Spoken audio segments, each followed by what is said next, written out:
विकास दुबे के एनकाउंटर में दरअसल बड़ा खुलासा हुआ है। एफआईआर से हुआ यह खुलासा।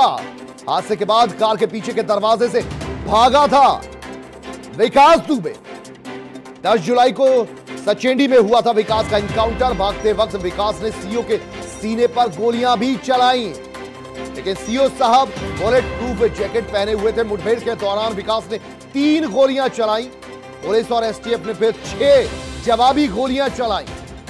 एफआईआर में एसटीएफ का यह भी दावा, सुरक्षा कारणों से बार बार बदली जा रही थी विकास की कार, जिस पर बार बार सवार खड़े हो रहे थे।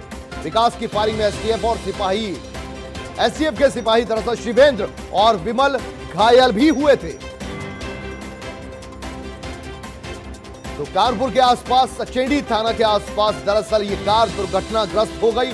टीयूवी ये कार थी और पिछले दरवाजे से विकास दुबे भागना चाह रहा था, बल्कि भाग निकला था। 3 गोलियां भी उसने मुड़कर पुलिस वालों पर दागी, लेकिन जवाबी फायरिंग में 6 गोलियां चली एसटीएफ और पुलिस की ओर से, जिसमें विकास दुबे मोस्ट वांटेड जो बन चुका था वो मारा गया। यह खुलासा हुआ है एसटीएफ की एफआईआर में।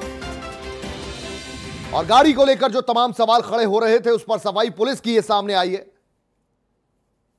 कि गाड़ी बार बार सुरक्षा कारणों से बदली जा रही थी और मुठभेड़ के दौरान जो 3 गोलियां विकास दुबे ने दागी, पुलिस वालों को निशाना बनाकर उसमें पुलिस अधिकारी को गोली लगी थी, लेकिन चूंकि उन्होंने बुलेट प्रूफ जैकेट पहन रखी थी इसका असर नहीं हुआ। लेकिन उसकी गोली से 2 पुलिस के सिपाही जख्मी हो गए, घायल हो गए। तो अब यह पुलिस का वर्जन पूरी तरीके से सामने आया है और इसमें इस बात को स्पष्ट करने की कोशिश की है कि जो लगातार सवाल खड़े किए जा रहे हैं उनमें दम नहीं है। नीरज अवस्थी इस वक्त हमारे साथ, हमारे संवाददाता लाइव हमारे साथ जुड़े हैं। नीरज, ये बताइए कि आज पुलिस का ये जो वर्जन सामने आया, एफआईआर में भी बात मेंशन की गई है और क्या कुछ खुलासा किया है पुलिस ने?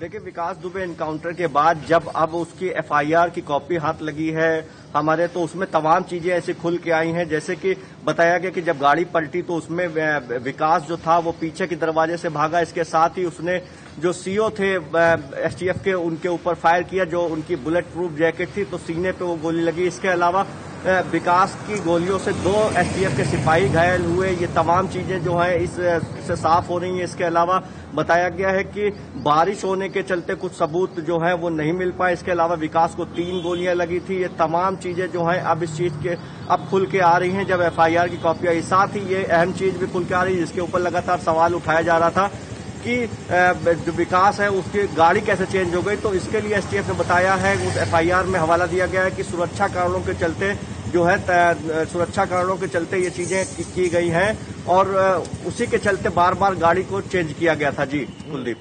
अच्छा नीरज, ये भी बताइए कि लगातार जो कहा जा रहा था कि मीडिया की गाड़ियां भी साथ साथ में चल रही थी, तो फिर इतना सब कुछ हुआ, उस बात में कोई क्लैरिटी सामने आई? जब इतना सब कुछ हुआ तो फिर मीडिया वालों को इस बात की जानकारी क्यों नहीं लगी? क्या इतनी सफाई से बार बार गाड़ियां बदली जा रही थी विकास दुबे को लेकर? देखिए, अब जैसे जैसे ये सवाल उठ रहे हैं वो अपनी सफाई दे रहे हैं, लेकिन तमाम जो कड़ियां हैं वो अभी भी फंसी नजर आ रही हैं। उस दिन मीडिया को पीछे रोक दिया गया था जिस दिन विकास दुबे का एनकाउंटर हुआ। तो तमाम ऐसी चीजें हैं जिनके जवाब अभी शायद अधिकारियों के पास नहीं है, मगर एफआईआर से जो चीजें स्पष्ट हो रही हैं वो चीजें आपके सामने रखी जा रही है और तमाम दर्शकों के सामने रखी जा रही हैं। जो सवाल उठ रहे थे लगातार कि गाड़ी सुरक्षा के कारणों से चेंज की गई है, ये उसका जवाब आया है। जो सवाल उठ रहा था कि आखिर कैसे विकास जो है टोल प्लाजा पे दूसरी गाड़ी में देखा गया और जब गाड़ी का एक्सीडेंट हुआ तो वो दूसरी गाड़ी में सवार था। ये तमाम चीजें कुलदीप ऐसी हैं जिनके जवाब अब स्पष्ट हो रहे हैं, लेकिन कहीं न कहीं इन पेचों में पुलिस जो है फंसती हुई नजर आ रही है। कुलदीप, चलिए नीरज, आप बने रहिए हमारे साथ।